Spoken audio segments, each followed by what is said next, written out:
Hello, gorgeous people. It's your girl, Imani, writer, astrologer, and we're back with another sun synastry gossip, tea, whatever it is that we do. We kiki over here. We talk about our crushes. And today, we're talking about sun in the 6th house synastry. Let's get right into it. Sun in the 6th house. It's a lot of discussion about your health, a lot of diagnosing each other's health. Are you okay? How are you feeling today? Have you drank enough water yet? Most of our body is composed of water. Maybe you should add electrolytes so that you can build your immune system.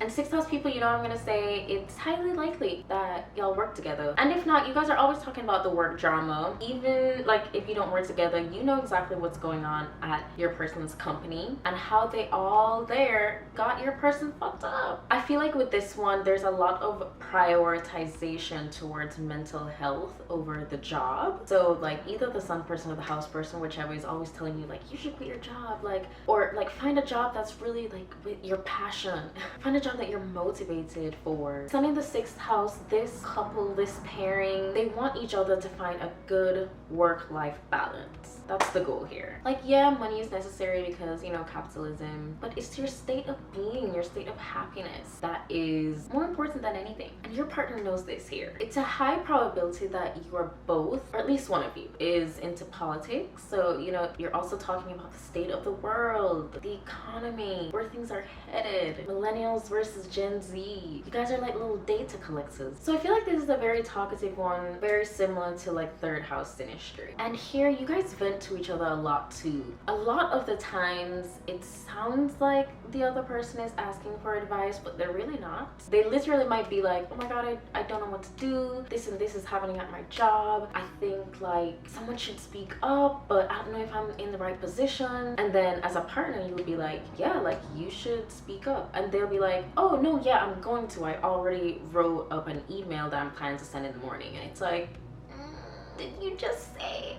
But it's kind of like they just need to talk it out. They need you as a sounding board. They need to run over scenarios again that they went through throughout the day with you once you guys get together. Is it kind of like they want you to like relive the day with them? Kind of, right? So they take you throughout all the processes and the steps that their mind went through, along with telling you the events that they match up with.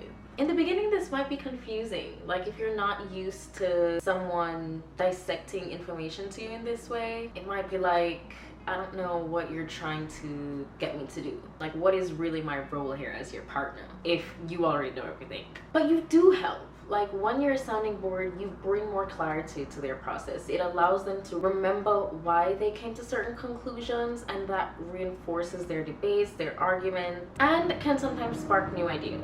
I feel like I should clarify a little too about the 6th house, because not a lot of people kind of dive deeper in the 6th house other than like just saying it's work, service, health. But the reason why there's a lot of conversation here, I feel like the 6th house, that's the house of strikes. You know, that's the house of unionization. So of course there's gonna be a lot of debates, a lot of headlines. That's all 6th house energy. With sun in the 6th house, they're gonna want to more embody themselves as the tool, as the resource that's gonna help make your life easier. Another thing with this overlay is that same like moon in the 6th, you guys can push yourselves maybe a little bit past your limit to hold space for one another, because you want to live as one, right? You're trying to make both your lives something that fits together in actual day-to-day activities. So, you know, if someone's feeling at a lower energy level than you are, even if you're not 100%, you might still go the extra mile to like try to compensate for their loss.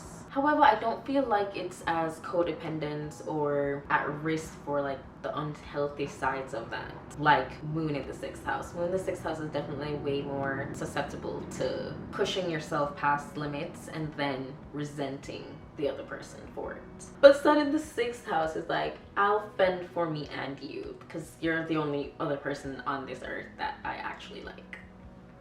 Ultimately, I do feel like this overlay teaches you that not everything is about you and that everyone can be struggling at the same time, especially if you're sharing generational vibes. You know, you're going through the overall themes of life at the same time, and so there can be moments of clashing between here where it's like, I can't help you and I can't have you feeling like you need me. I'll be there for you as much as possible, but in some scenarios we're both gonna have to step away, heal our own selves, and then come back together, and then we can talk all about it and what happened while we were each in the cocoon.